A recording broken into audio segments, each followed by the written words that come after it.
Hey, welcome back. Wayne Weathersby here. Hey, I get asked a lot, and you guys are absolutely correct on asking me about this. I am a real estate agent. I own a team of agents, and people say to me, why don't I talk more about real estate? Well, what I talk about on this show are the building blocks of what you can use for any business. I don't care if you're starting a taco truck, a coffee shop, a clothing store, a real estate business, a car dealership, a boat dealership. It doesn't matter. All of the basic principles are what I cover. You can plug and play in any business, even a home based business. But you're absolutely correct. I do not do enough for my fellow realtors. So I kind of want to set the stage here for folks that are not real estate agents, right? Real estate is a freaking crowded market. Okay. I kid you not. There's 2 million plus active real estate agents in the United States. Let me say 2 million real estate licensees in the United States. It's a difference between having a license and being a realtor. So if you are one, this can make it feel like impossible to grow your business, right? You're like, oh my God, how am I going to, beat out all these other agents in my area? Okay. The good news, growth in your business is totally in your hands. 100%. There's a huge amount of actions that you can take to actively grow your business and reaching out to new clients and making more sales along the way. Okay. So when you get these tips, keep in mind that you can use these in your real estate business every day. Okay. One of my favorite things is I look at everything visually. In order to get paid, you have to have a transaction, which means you have to have a client, right? So to get an appointment, you have to have a client. So what is the most important thing? Well, like my dad used to say, is you got to get the wife if you want to keep the wife, right? I have to get the wife before you can keep the wife.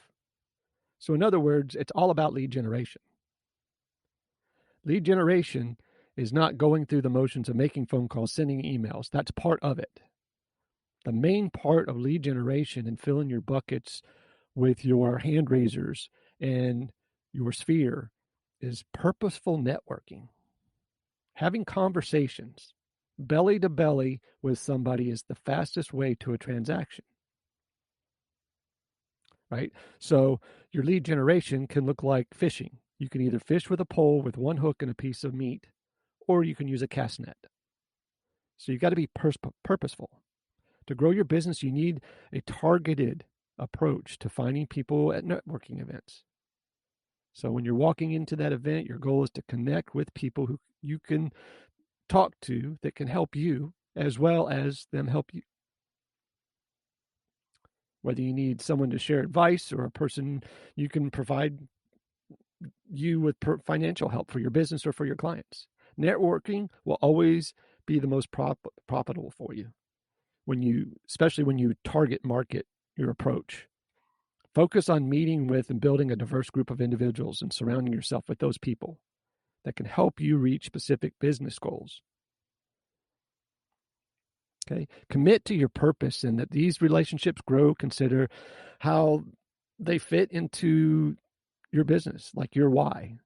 Someone may be more valuable in expanding your business, while other people would only serve to just get advice from or serve as a referral partner. Right? If you're going to grow your business, you got to have goals. Have one or more goals for the next networking event that you attend and keep them as your focus each time you talk to someone.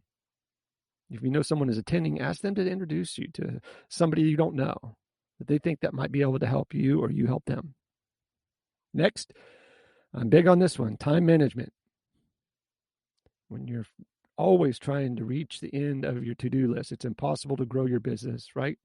Instead, you're playing catch up all the time rather than focusing on what you can take and you and your business to the next level.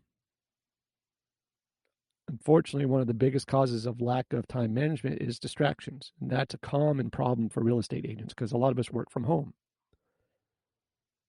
right? There's limited amount of alone time.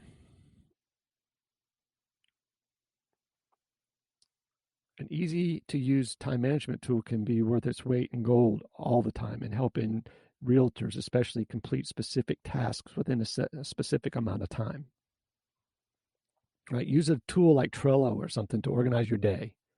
Remember to set aside each time of the day for distractions. For example, maybe a random phone call comes in, you know you only have 10 minutes to wrap it up for you to stay on track, right? You have to be cognizant of that. Next, email. Email marketing is a lost art because a lot of people don't know what to send people. It's just like anything else in life, especially if in networking, having conversations, you got to bring value. If you're already tracking your leads in your CRM, it's time to engage them, right? A robust database is important, but then you have to do something with it, especially the ones who aren't ready yet. They're kind of on the fence. They're not hand raisers. Your email can give you a chance to really show them your knowledge in your region, in that region or their neighborhood, right? Be your genuine expert that you say you are. These emails will also keep you top of mind. So when you're out on the fence, you know, or the you're at your clients are on the fence, right? And they're kind of almost ready. They're likely to think, "Oh, I should reach out to so and so. They've been sending me those emails." Whenever you're sending an email, always include a call to action in each email that you send. Whether it's to click through to your blog or to your website, maybe sharing an offering of some sort, a download, some kind of gated piece of content. Every email should have a goal and a call to action. Next, depending on where you are in your business, it's time to hire an assistant. You're a small business owner, right? People think as real estate as a job. You're a small business owner. There will come a time when you can't manage everything yourself. When that time comes, it's in your best interest to hire help, even if it's just an assistant. This gives you a little breathing room between each client, right? Gives you breathing room to do what you do best, which is generate revenue for your business. Revenue generation is your top priority, right? So let somebody else take the heavy lifting off of doing the monotonous stuff.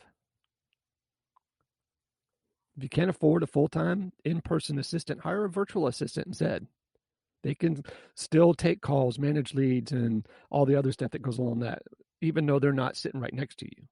You can also consider hiring contract workers through websites like Upwork for project-to-project basis, okay?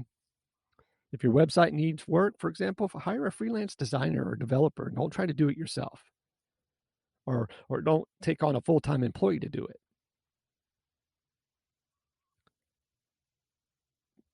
Personal fear or failure is a huge fear among small business owners and entrepreneurs.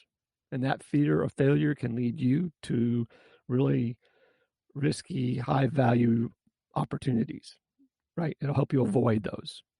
Let me rephrase that. It can ultimately help you grow your business. When you let go of that, you can see opportunities for what they are and decide whether or not they would be valuable to your business. So I suggest find a mentor or a coach who can help kind of mitigate concerns you may have with taking big business leaps, right? They have that been there, done that knowledge set as a mentor can help you walk through the pros and cons of what that decision and what your growth looks like and help you see the benefits of the change. Next, ask for referrals. 75% of my business in my real estate business comes from referrals and word of mouth. So if you're going to reach the next level, focus on driving referrals with current and past clients. There are many ways to do this, right? You can offer referral gifts, request referrals on your website, right? Always use branded materials to make it easier to be referred, and give thoughtful gifts. Just a little side note. The agents that I coach, and including my agents on my team and myself, we don't take closing gifts to the closing. We call them after the fact. We do pretty dynamic gifts, and we just give them the opportunity, hey, would you like us to bring this to the house, or can we drop it by the office a few days afterwards? Because ultimately what happens, you give them the gift, they put it in the back seat on the way home from the closing, and what are they off to do? They're off to move. So it's probably going to get lost, messed up, what have you. When you take it to their job, now you have an audience. My personal goal is I am always looking to be in front of an audience. Your words are more powerful in groups than in ones. If I'm taking a pretty awesome gift to my client at her work and she has 7 employees around her, I just have an audience now that allows me to put myself and have my brand in front of more eyeballs. You can test a variety of ideas to see which one is going to get you the most referrals, right? But optimize whichever one works best. Referrals are huge. It's unbelievable how few agents ask for referrals or know how to ask. It is also in the words. If you'd like help with that, you can reach out to me.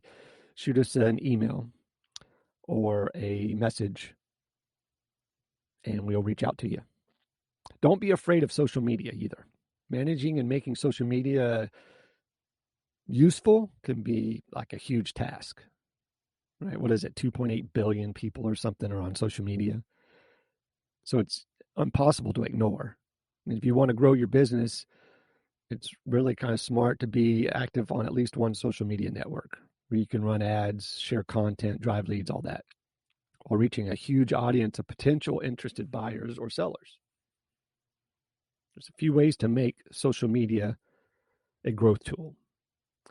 First one is to do live videos of new homes or new listings. You can do that on Facebook. If people don't tune in during the live feed, the video will live on your feed there, and it can still be accessed later. You can congratulate new homeowners on Instagram using reels or stories. It makes them feel amazing and gives you a chance to share about how you're changing people's lives and making home buying and selling easier for your clients. And then tagging your clients now exposes you to their audience. So anytime that you make a piece of content, look at that piece of content and say, if I do this, how else can I use it other than this use? You can chop it up into pieces and use little pieces of it as teasers on your social media. You can boost listing posts on Facebook, right? $10 will go a long way. It's better than not doing it at all. So it'll reach a wider audience. You can target your audience via region, occupation, age, anything, allowing you to be specific and effective. Kind of like digital farming. If you're not on social media, start with Facebook, which is the largest number of daily active users. And with a wide variety of advertising options, you can use this platform to its huge potential. There are many ways to take your business growth into your own hands and be purposeful with it and stand out among the crowd. You can test these ideas and see ones that are most effective and then find what works best for you. But pick something and be purposeful. Take action. Don't go analysis into paralysis. Learn new skills. I have a course called Killer Conversations that works in any industry, and it works whether you're talking to a cold prospect or somebody that's already done business with you. And it nearly gets 100% success. If you'd like more information on that, reach out to me at thefrontlinecoaching@gmail.com, and I will get you that script. You guys be safe, take care, sell a bunch, say something nice to somebody.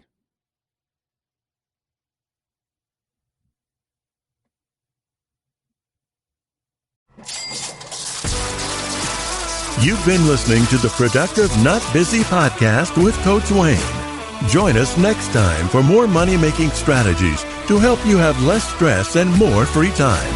Follow us on Facebook at Productive Not Busy, on Instagram at frontline.coach.wayne, and on Twitter at Wayne New Jr. And remember, be productive, not busy.